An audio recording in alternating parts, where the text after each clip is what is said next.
In this episode, we're going to be talking about video sales letters, how they're different from regular written sales letters, what makes them work, what the critical point of any VSL is, and it's going to mostly be advanced stuff. So if you're not familiar with video sales letters, we'll do a quick primer, but we'll get into the meat and potatoes rather quickly. Here we go.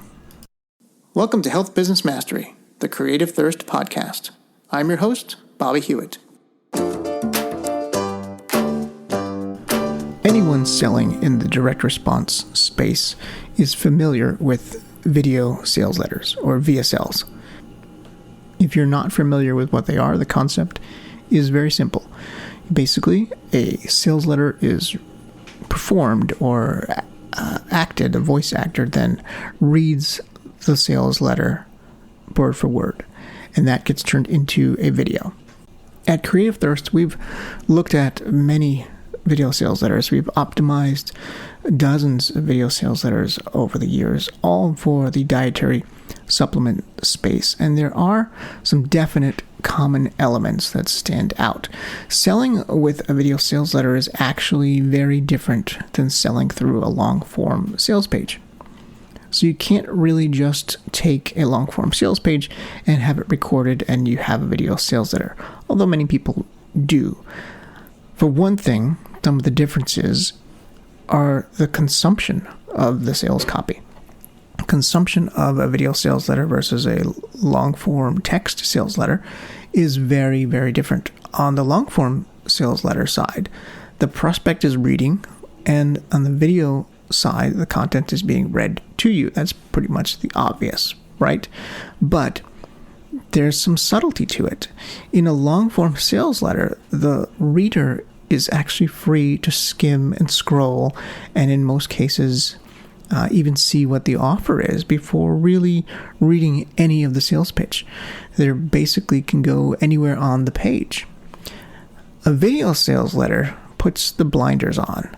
They feed the prospect the pitch line by line, and they control the situation. They control the pace. They control everything about it. The big mistake almost all direct marketers and copywriters make is that they treat the video sales letter the same way they would a long-form sales page. In fact, this mistake has only really reared its ugly head in the last few years or so, now that VSLs are becoming more prominent online. This goes back to the sophistication level of the marketplace, and we've covered that in a couple of really deep episodes, in a two-part episode. If you're not familiar with the sophistication of the marketplace, go back and listen to those episodes. They're primer and basically they're fundamental training for any direct marketer these days. So as more and more prospects are seeing video sales letters, the direct translation from long form to VSL is starting to not work as well. There was a time when you could just port it over, but now that it's becoming a lot more prevalent to compete in today's competitive VSL marketplace, you have to get better at the basics of a VSL, not simply port over long form text. Particularly if you want to be in the same ranks as 8-figure health businesses like Golden Hippo. Everyone out there is looking at Golden Hippo's VSLs as the standard, the gold standard of VSLs. The problem is that copywriters approach a video sales letter with the same tactics and language patterns that work for written copy. And what works when you read it does not work the same way when you hear it. VSLs and text are completely different animals. With the VSL, you need to focus as much, if not more, on the imagery, the audio quality, the background music, the voice tonality, the pace, and the cadence, as much as you do on the copy. When you're working on just the copy for a long-form sales letter, none of those elements play any matter to the sale. It's fundamentally a different beast from the very beginning. And part of the success of many VSLs is to apply cinematography skills to a print sales letter. But writing for video is very different than writing for print. And producing a VSL for selling rather than a PowerPoint with audio is a whole different animal. Getting back to Golden Hippo and more VSLs that we're seeing in the marketplace of supplement sales, we're seeing the production quality of these VSLs really take a dramatic leap in the last several years. When they first came to the market, they were really just PowerPoint text slides with someone reading word for word. And now they are so much more production quality that goes into it. There's B-roll video. There's people actually on camera talking directly to you. And the quality of the voice actor or the celebrity that you're using, his personality, how they look, all of that matters so much more. That's one of the differences between just a long-form sales letter that's sponsored by a doctor versus a video sales letter that's read by a doctor. If that doctor comes across as cold or doesn't have a good look to him, that could really affect how your sales are doing, especially if it doesn't resonate with your target market. There are a number of differences between the two, and really a lot of it comes down to the read of the pitch. And when looking at VSLs, you have to optimize for the tone of voice, how something is said, the vocal expression of emotion, not only the expression of emotion, but also coming off genuine versus fake, how that person, whether they're on camera or not, comes across is infinitely important. The verbal pace, knowing exactly where the text needs to be faster or be slower, is very important. The vocal pitch, ending a sentence on a high or low pitch to really pull the user through or open up that sort of question in their mind. All these elements that of an actor would really use is what we're calling upon an untrained doctor to do and say. Now, doctors like Dr. Gundry in the Golden Hippos VSLs, he was definitely coached to come across that way. Doctors like Dr. Oz, also a lot of coaching involved. Those guys don't just start a TV show right off the bat. Occasionally you may get lucky and find one to endorse your product that has a great personality and comes across genuinely, but that is particularly rare. All of those elements together, the tone, the vocal expression, the pacing, the pitch, they all make a dramatic difference in the response rates of video sales letters. How something is said is often just as important as what is said in a VSL. Reading the script and also thinking about what emotions are trying to be expressed should not be the sole job of the voice actor. There needs to be some direction provided to the actor. The days of just handing them a script and saying, here, read it, are quickly coming to an end. You can occasionally find a really good voice actor on Fiverr who is not just a guy who's going to read it, but also puts emotion into it. They are out there, and those are some of the best ones to start a VSL with. The emotional aspect, though, of the sale can really be enhanced by nonverbal cues that are associated with the mood of the text. So what I mean is, like, an inspirational section can be overlaid with music to tap into the emotions of the viewer.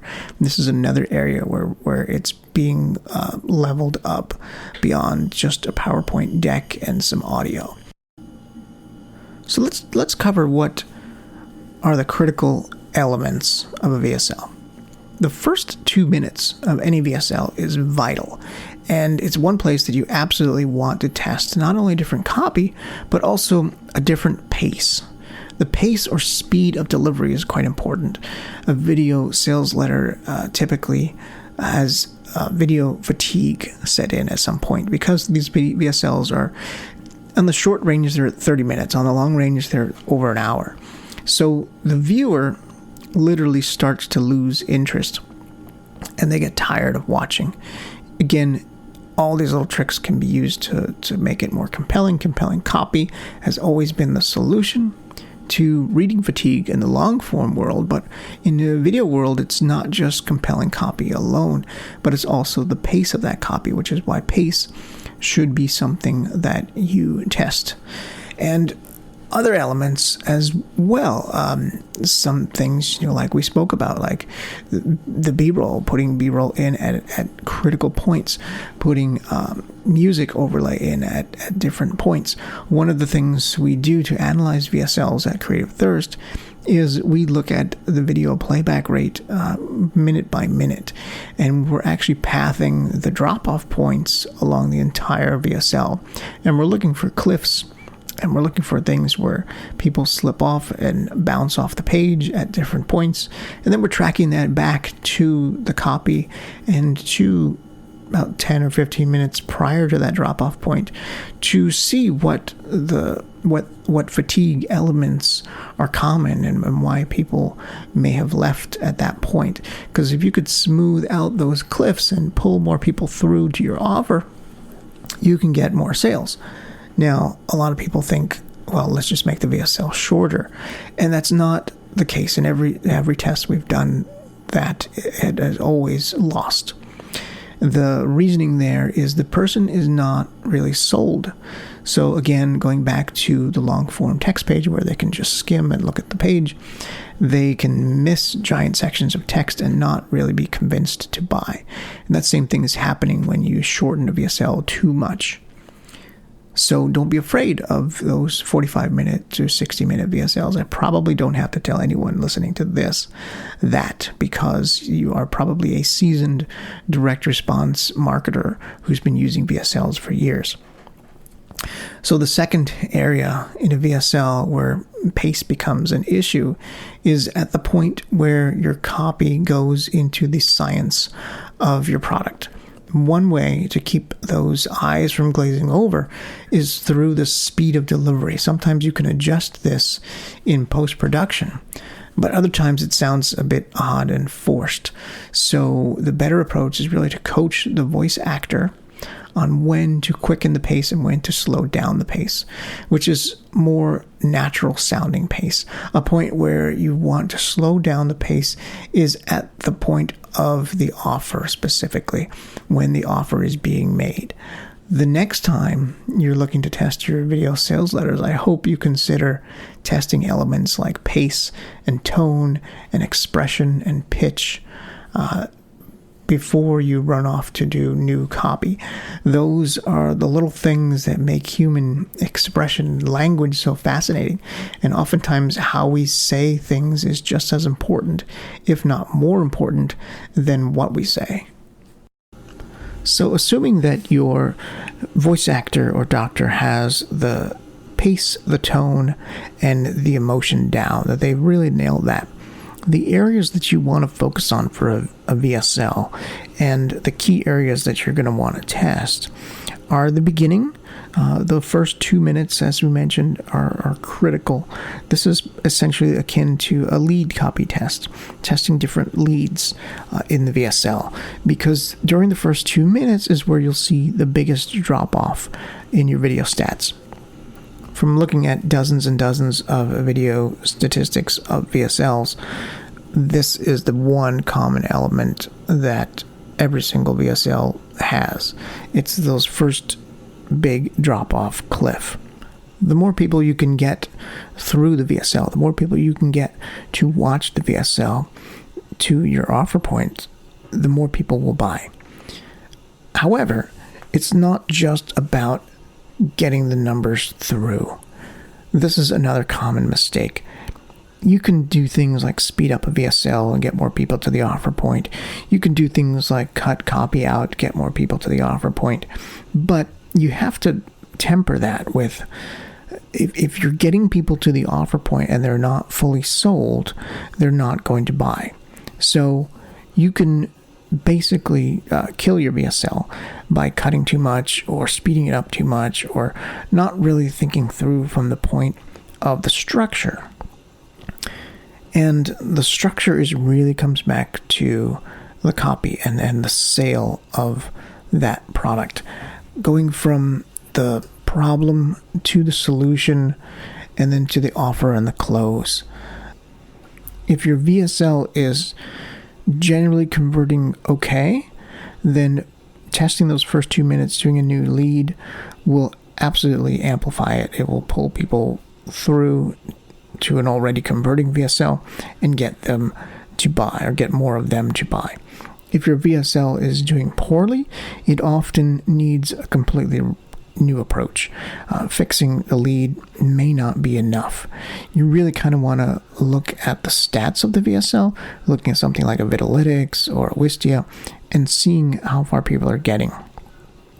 Typically, you're losing a lot of people in a VSL.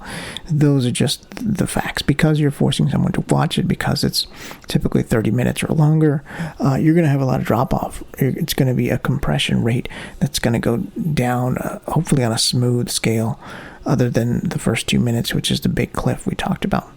The second area that you want to test on a VSL is the transition to the product, the point where you're providing the solution.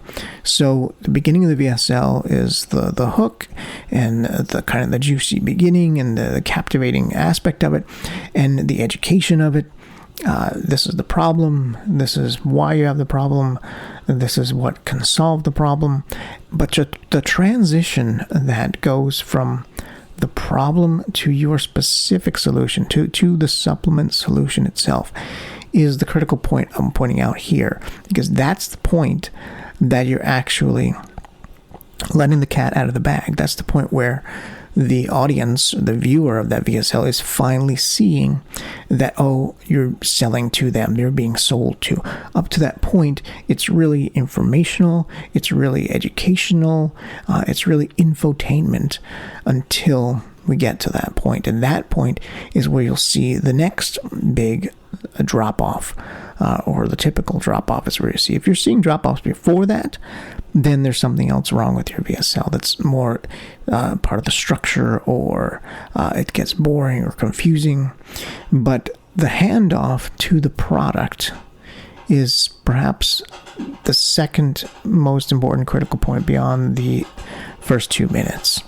If you could nail those two things right in the VSL, the first 2 minutes and the handoff, then you've got a winning VSL. In short, VSLs are a great way to scale your business, generate more predictable revenue, and grow your supplement sales. It's successful because it connects with the viewer on an emotional level beyond just words, through visual, kinesthetic, audio.